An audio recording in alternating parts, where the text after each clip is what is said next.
형이 피를 흘리며 돌아오던 날, 전 처음으로 진실을 마주했습니다. 형이 말한 진실은 우리가 생각해왔던 전쟁의 모습과는 달랐습니다. 그리고 그 중심엔 한국이라는 나라가 있었습니다. 오늘의 사연은 최근 파키스탄 국방 커뮤니티에서 번역된 것으로 알려진 한 청년의 회고 글을 바탕으로 구성되었습니다. 오늘의 사연 들려드리겠습니다. 며칠 전 라다크 국경에서 다시 포성이 울렸다는 속보가 뉴스에서 흘러나왔습니다. 처음에는 늘 그래왔듯 그저 긴장 상태가 이어지는 것쯤으로만 여겼습니다. 하지만 그날 밤 식사 준비를 하던 어머니 손에서 숟가락이 떨어졌습니다. 전화를 받고 나서였습니다. 형이 부상당했다는 소식이었습니다. 형은 포병부대 소속 장교로 근무 중이었고 우리 가족과 마을 사람들에게 자랑이자 상징 같은 존재였습니다. 저는 충격의 말을 잃었습니다. 어머니는 입을 틀어막은 채 바닥에 주저앉았고 저는 아무 말도 하지 못한 채 밖으로 걸어 나갔습니다. 모스크 첨탑 너머로 어둠이 내려앉고 있었지만 그날 밤은 유난히 무겁고 낯설었습니다. 며칠 뒤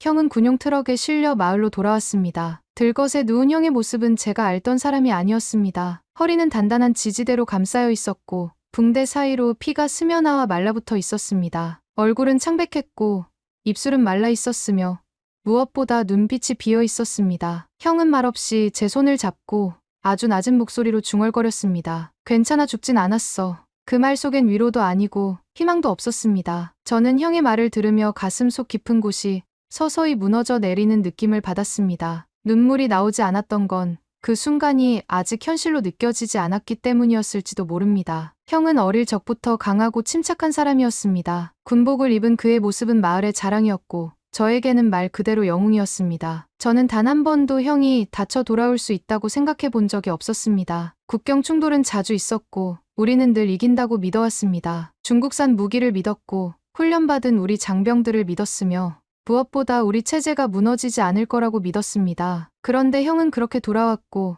아무도 그 이유를 똑바로 설명해주지 않았습니다. 그날부터 저는 처음으로 생각하기 시작했습니다. 전쟁이 정말 우리 삶에 없는 일일까? 아니면 우리가 외면했던 것뿐일까? 형이 병원으로 이송된 날 밤 마을에 관해선 군 발표 영상을 함께 보기로 했습니다. 화면에 떠있는 단어가 낯설었습니다. K9 바즈라 자주포, 인도군 실전 배치 확인. 옆자리 아저씨가 중얼거렸습니다. 한국 무기야? 그 나라가 포를 만든다고? 누군가는 웃으며 말했습니다. 가전제품만 만들던 나라 아니었어? 저는 묘한 불안감 속에서 화면을 바라봤습니다. 그 순간 뉴스 앵커가 또렷한 발음으로 말했습니다. 이번 라다크 충돌에서 인도군은 한국산 K9 자주포를 전면 배치해 사격과 슈트앤스쿠트 전술로 파키스탄 포대를 제압했습니다. 기계가 포신을 세우고 불꽃을 뿜는 장면이 화면을 가득 채웠습니다. 그리고 곧 자리를 이동하며 연속으로 사격했습니다. 해설자는 설명했습니다. K9은 사격 후 30초 내 이탈이 가능한 슈트앤스쿠트 전술을 구현하며 고산 지형에서도 높은 기동성과 정밀도를 입증했습니다. 마을 안은 조용했습니다. 누군가는 우리 포는 왜 저렇게 못하지? 라고 물었고 누군가는 중국 무기가 그렇게 약할 리 없어라고 반박했습니다. 하지만 아무도 확신에 찬 목소리는 아니었습니다. 그 순간 저는 형이 병상에서 말하던 장면이 떠올랐습니다. 우린 숨 고를 때 걔넨 또 쐈어. 그 말의 의미를 저는 처음엔 몰랐습니다. 그냥 다친 사람의 과장이겠거니 했습니다. 하지만 지금 보이는 화면은 형의 말을 그대로 증명하고 있었습니다. 우리 부대는 한 발을 쏘고 위치를 고수했지만 저 자주포는 쏘고 나서 곧바로 사라졌습니다. 정확하고 빠르고 무섭도록 침착했습니다. 제 주변 사람들은 여전히 혼란스러워 보였습니다. 중국이 우리 편이잖아.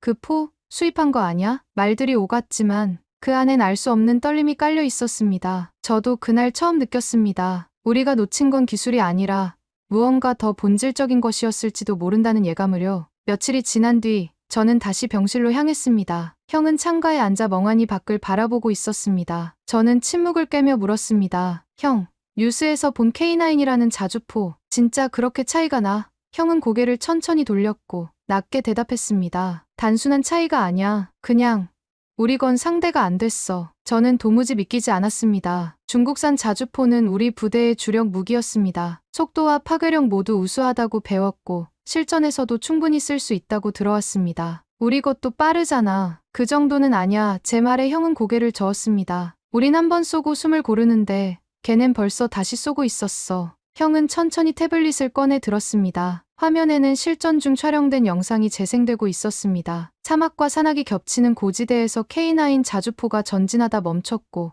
순식간에 포신이 올라갔습니다. 곧바로 발사, 그리고 이동. 화면은 짧고 단순했지만 저는 그 장면이 무섭게 다가왔습니다. 형은 조용히 말했습니다. 저게 슈트 앤 스쿠트야. 쏘고 나서 곧바로 위치를 바꿔. 우리 폰은 저걸 못해. 저는 화면을 다시 재생했습니다. 발사, 이탈, 재배치, 그리고 또 발사. 정확했고 무자비했습니다. 그날 우리가 진 건 기술 때문만은 아니야. 형은 말을 이었습니다. 생각이 달랐던 거야. 우리는 그저 예전처럼 싸우려 했고 그들은 미래처럼 준비했어. 저는 입을 다물 수 없었습니다. 그동안 우리 무기를 믿었고 국산은 부족해도 연합으로 충분하다고 생각해왔습니다. 하지만 이건 달랐습니다. 그들이 준비한 전투는 우리가 아는 방식이 아니었습니다. 형의 말은 제 머릿속에 맴돌았습니다. 우린 준비된 적이 없었어. 항상 싸울 생각만 했지. 이길 생각은 없었어. 그 한마디에 제 가슴 어딘가가 서서히 무너져 내리는 느낌이 들었습니다. 형이 잠든 사이 저는 병실 한 구석에 있던 태블릿을 집어 들었습니다. 화면엔 이전에 형이 보여준 영상들이 저장되어 있었습니다. K9 바즈라 실전 영상, 사격 시뮬레이션, 인도군 자주포 훈련 장면이라는 제목이 붙어 있었고 저는 천천히 하나씩 재생해보기 시작했습니다. 포신이 들리고 화염이 튀며 전차가 기울어진 채 산을 오르는 장면이 이어졌습니다. 자주포가 가파른 경사를 무너뜨릴 듯 밀고 올라가 포를 쏘고 곧바로 후진하며 자리를 옮기는 동작은 마치 살아있는 생물 같았습니다. 저는 처음으로 깨달았습니다. 이건 단순한 병기가 아니었습니다. 그 장비엔 사람이 만든 의도가 담겨 있었습니다. 정확하게 명중시키고 살아남고 다시 싸울 수 있게 설계된 구조였습니다. 반면 우리가 쓰던 중국 자주포는 그만큼의 여유가 없었습니다. 쏘는데 오래 걸리고 연속 발사도 어렵고 무거워서 쉽게 움직이지 못했습니다. 종일 군대를 믿고 중국을 믿고 자랐던 제게는 받아들이기 어려운 현실이었습니다. 하지만 제 눈앞에 놓인 영상은 분명히 말하고 있었습니다. 싸움은 기술력으로 결정된다는 거요. 그리고 기술이란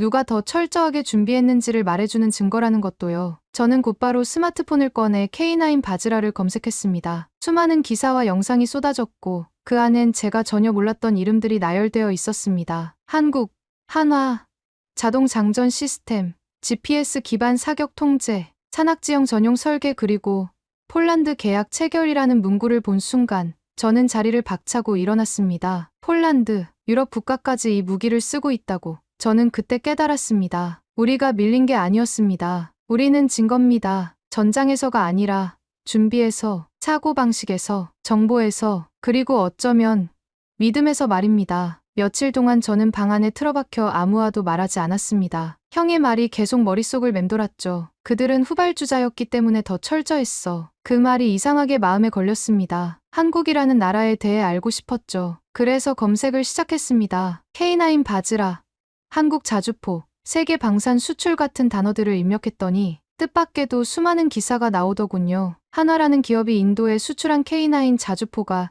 이미 여러 국가에서 쓰이고 있었고 심지어 유럽 국가들도 한국산 자주포를 대량 도입하고 있다는 뉴스가 줄줄이 나왔죠. 그러다 한 기사 제목 앞에서 손이 멈췄습니다. 세계는 왜 한국의 자주포를 선택했는가? 그 기사는 단순한 기술 비교가 아니었습니다. 읽는 내내 마음이 무거웠어요. 우리가 그토록 믿어온 무기 체계는 사실상 중국에 의존해 있었고 내부 개발 능력은 거의 없다는 문장이 눈에 들어왔죠. 반면 한국은 포탄 장전부터 사격 제어, 이동 전술까지 전부 독자 개발한 나라였습니다. 기사 속 문장 하나가 오래 남았습니다. K9은 쏘고 이동하고 또 쏘는 무기다. 영상 속 자주포가 실제 전장을 기동하는 장면이 떠올랐습니다. 산을 오르고 발사하고 다시 사라지는 그 모습은 단순한 화력이라기보다 마치 전쟁을 통제하는 시스템처럼 보였습니다. 무섭도록 치밀한 준비였죠. 그날 밤 저는 스스로에게 물었습니다. 지금까지 내가 믿어온 건 무엇이었을까? 중국이 우리 편이라는 믿음, 우리가 강하다는 자부심,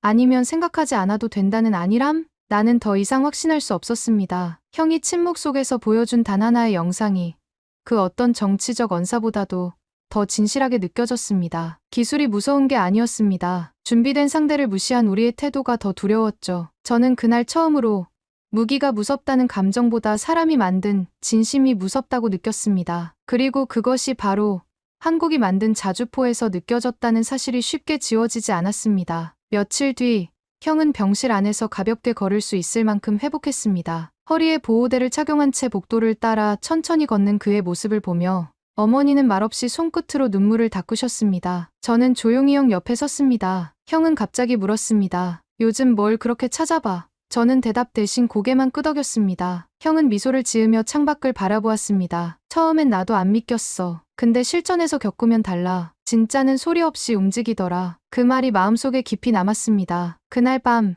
형과 함께 다시 영상을 봤습니다. 이번엔 처음보다 천천히 집중해서 그 장면들을 바라보았습니다. 포신이 움직이는 각도, 발사 후의 반동, 사격 전후의 제어 동작까지 모든 것이 정확했습니다. 형은 말없이 화면을 넘기다가 조용히 설명했습니다. 이게 자동 사격 통제 시스템이야. 목표 좌표만 입력하면 집 조준 각도를 계산하고 포신이 자동으로 움직여. 우리는 아직도 수동 계산을 하거든. 말투는 담담했지만 그 속엔 무거운 감정이 담겨 있었습니다. 저는 숨을 고르며 화면을 다시 봤습니다. 빠르게 전진하던 K9이 정지하자마자 포를 세우고 사격 후엔 곧바로 자리를 이동했습니다. 마치 한치의 망설임도 없다는 듯이 움직였습니다. 그 모든 장면이 전율처럼 다가왔습니다. 형은 조용히 창밖을 가리켰습니다. 그날 우리가 쏜 포탄 중 몇 개는 제대로 발사되지도 않았어. 반면 그 자주포는 우리 진지 근처에 정확히 떨어졌고 그 충격에 병사들이 쓰러졌지. 난 그 순간 이게 진짜 전쟁이구나 싶었어.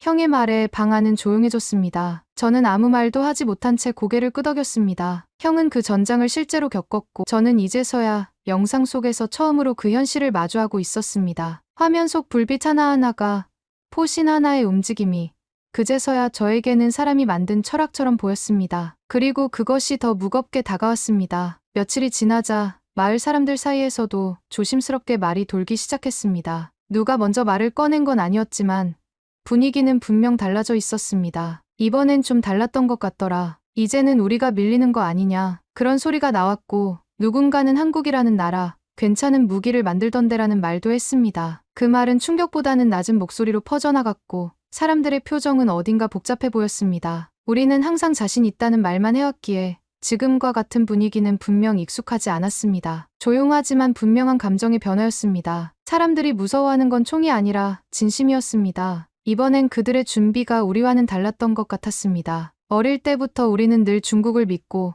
무기는 강력하면 된다고 배워왔습니다. 그런데 이번에는 달랐습니다. 총의 위력보다 그 속에 담긴 철학이 더 중요하다는 걸 느끼게 되었습니다. 한 마을 어르신은 형의 이야기를 듣고 조용히 말했습니다. 그 자리에 내 형이 아니라 다른 애가 있었으면 못 돌아왔을지도 몰라. 그 말씀에 저는 아무 말도 할 수 없었습니다. 그날 밤 저는 혼자 방 안에 앉아 있었습니다. 어둠 속에서 형이 했던 말들이 하나둘 떠올랐습니다. 우린 싸우려고만 했지.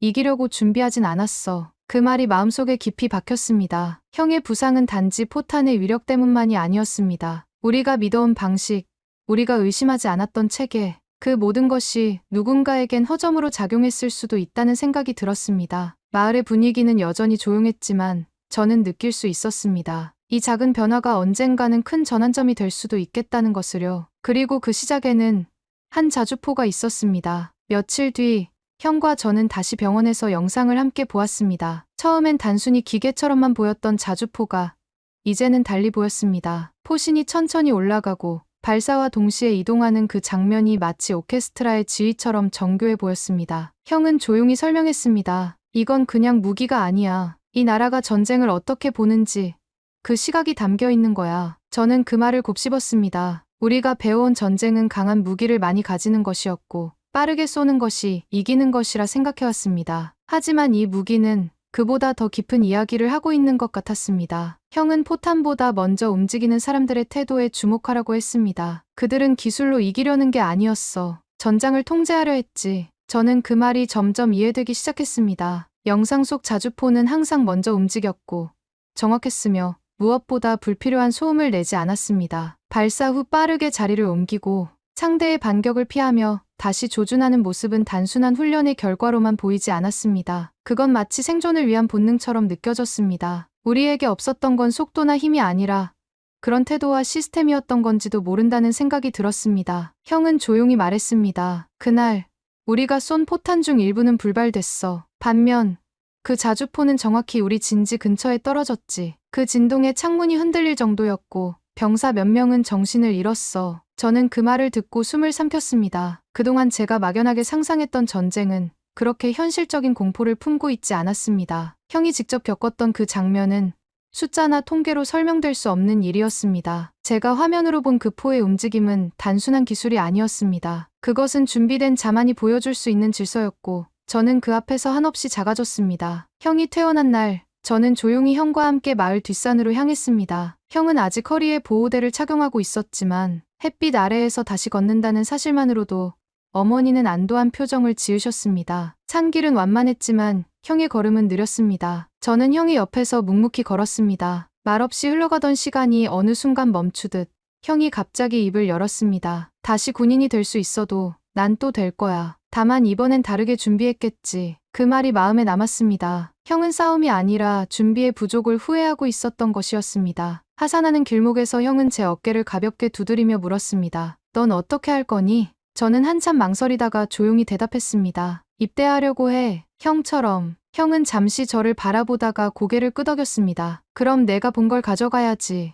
영상으로라도 봤으니까. 그게 누군가에겐 생명을 구할 수 있을 거야. 그 말에 저는 말없이 고개를 숙였습니다. 형의 말은 무거웠지만 동시에 저를 움직이게 했습니다. 저는 처음으로 전쟁이라는 단어를 두려움이 아닌 책임으로 받아들이기 시작했습니다. 형이 겪은 전장을 이젠 제가 직접 마주할 차례라는 생각이 들었습니다. 그날 밤, 저는 혼자 모스크 뒤편 벤치에 앉았습니다. 이곳은 어릴 적부터 마음을 정리하러 자주 오던 곳이었습니다. 가만히 하늘을 올려다보며 저는 스스로에게 질문을 던졌습니다. 지금까지 내가 믿어온 것들은 과연 진실이었을까? 누구도 질문하지 않았던 진실, 모두가 당연하다고 여겼던 믿음. 형이 다쳐 돌아온 일은 단순한 전투의 결과가 아니었습니다. 그것은 우리가 준비되지 않은 세계와 마주한 결과였습니다. 저는 마음속으로 다짐했습니다. 이제부터는 그 진실을 마주하고 외면하지 않겠다고. 형의 걸음이 멈춘 자리를 제가 다시 디뎌보겠다고요. 지금 이 글을 쓰는 저는 입대를 앞두고 짐을 정리하고 있습니다. 며칠 뒤면 신병교육소에 들어가게 되겠죠. 형은 여전히 재활 중이지만